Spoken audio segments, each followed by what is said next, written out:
English గ్రామర్లో direct and indirect speech అనేది so డైరెక్ట్గా వచ్చినప్పుడు ఎలా ఉంటాం వర్డ్ ఇండైరెక్ట్లోకి వెళ్ళేటప్పటికి ఎలా మారుతుంది. So now then ago before యో there today that day tomorrow the next day అవ్వచ్చు, ద ఫాలోయింగ్ డే అవ్వచ్చు, ఎస్టర్డే ద ప్రీవియస్ డే. ఇప్పుడు ఏదైనా ఒక ఎగ్జాంపుల్ ఇచ్చి వాడు లాస్ట్లో ఎస్టర్డే అంటే మనం దాన్ని ఇండైరెక్ట్ స్పీచ్లోకి మార్చినప్పుడు ద ప్రీవియస్ డే అని చెప్పాల్సి ఉంటుంది.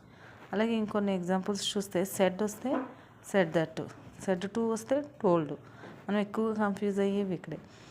సేల్ ఓరల్ ఫామ్ వచ్చింది కాబట్టి ఇక్కడ కూడా టెల్స్. ఈ డైరెక్ట్ ఇండైరెక్ట్ స్పీచ్కి సంబంధించి విత్ ఎగ్జాంపుల్స్ అవి ఏ విధంగా చేంజ్ అవుతున్నాయి ఏంటనేది మన లాంగ్ వీడియోలో చేసి అప్లోడ్ చేశాను.